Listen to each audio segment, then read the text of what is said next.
everyone. This is an intro talk for AP Physics for the upcoming year. I'd just like to go over some of the basics about the course and what's involved and such, okay? So the first question I guess many people have is why you should choose AP Physics, because there's a lot of APs out there. But as you're probably aware, physics is one of these subjects that has a lot of impact on your daily lives with respect to technology. And being smart and having a very strong understanding of physics can help you solve a lot of tasks. It can help you improve your critical thinking skills. And of course, physics is intertwined with the other sciences. So there's a lot of things that we cover in class which will help you learn chemistry and biology and such, okay? The other thing is that if you take physics, it gives you great prospects in the future in terms of your university choices. And one of the things I recommend is that if you're planning on doing a degree in computing, engineering, or anything like this, then having a strong physics background is very useful. And you'll find that a lot of courses at university that maybe you're not associating with physics will have physics elements, and this prepares you for that, okay? I've also mentioned that physics is obviously a very strong choice if you're looking to get into the job market. It's a very useful thing to be very good at, okay? There are some choices that you have when choosing an AP Physics course. In fact, there are 4 exams you can take. The 2 AP Physics 1 and 2 are based on algebra. These AP Physics courses are historically more difficult in terms of your ability to achieve a high score.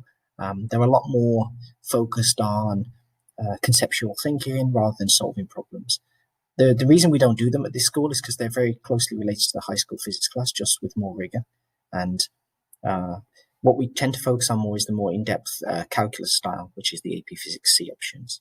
And again, there are 2 courses that you can take with AP Physics C. There are the mechanics class and the electromagnetism class. Now, we only actually offer the mechanics class as a taught course, but I can teach electromagnetism on the side. And if you are looking on taking that, then obviously please reach out and we can get you prepared for the exam kind of outside of class, okay?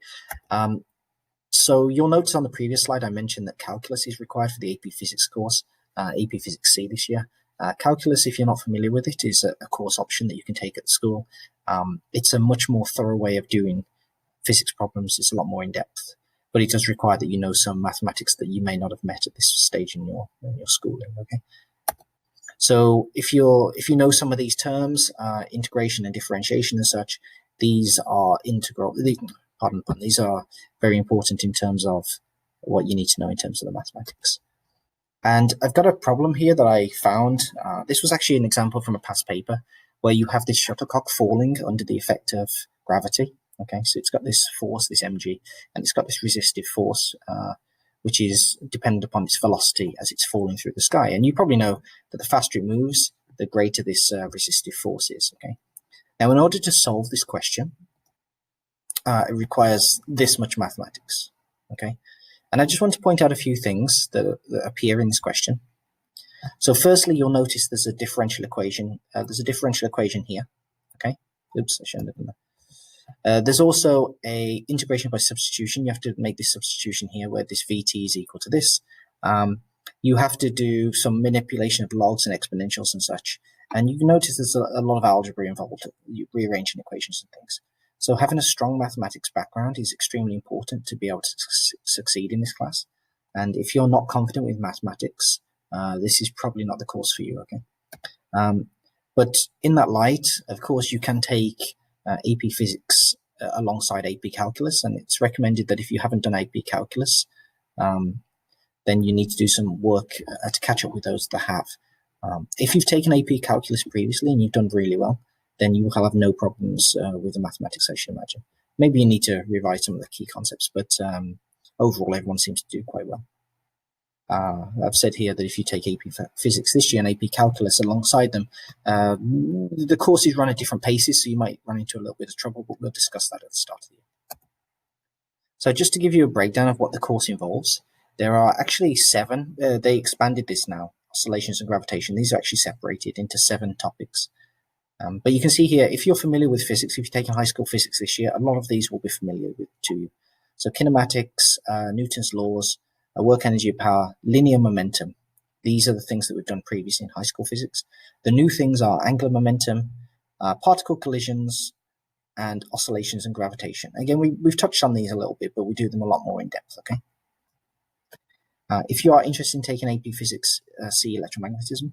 This covers electrostatics and electric fields, conductors, capacitors, and dielectrics, electric circuits, which is probably the most fun part, magnetic fields, and electromagnetism.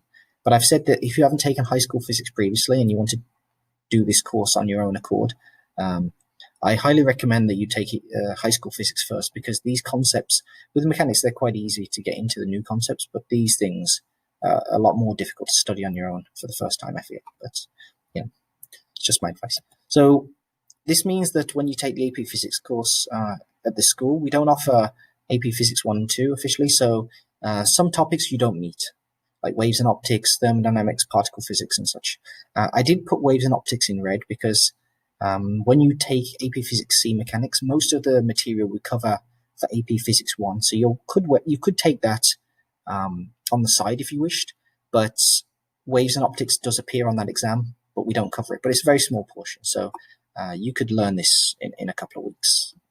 Again, I can help you if you need to. So for now, we have this Google Classroom set up with the AP Physics course code. This is actually there's another document which is linked with this, which you can get this course code from if you wish. But I've set this classroom up for next year. And what I will say is that if you're unfamiliar with physics, if you haven't taken it before and you haven't taken calculus, there will be some summer assignments that you need to complete. The first chapter of the book, whether it's this Tipler one or whether it's this Survey one, it doesn't matter. Chapter 1 covers the essentials in terms of units and dimensions and how to take measurements and such. You'll meet this if like I said, if you take any AP science, you've probably been aware of this, like the SI units and how to convert between centimeters and meters and this type of thing. But I have said that there will be an assignment on Google Classroom. This will be conceptual questions about the topics that we're going to cover, just to get you introduced to them. So that's what I'd like you to do. Okay. I have said here that obviously, if you ever need any help or you want to ask questions about the course, you can come to see me in lab time. I guess that's not applicable now with the shutdown, but you could obviously email me and I can answer questions for you. I'll do the best that I can. Okay. So just quickly, I'll show you this task that I set up for you. So this is the summer assignment. You can see that the course code is here for you. And I'd like you, when you complete this, please put this in Google Classroom. There will be an assignment which you can just complete on there. And it just has questions about each topic just to get you introduced to them. And that's it. Okay. And there is a little bit at the bottom about calculus. But if you've taken calculus previously, it'll be very simple for you, I'm sure. Okay. So I look forward to seeing you in the course. Have a great day. Bye.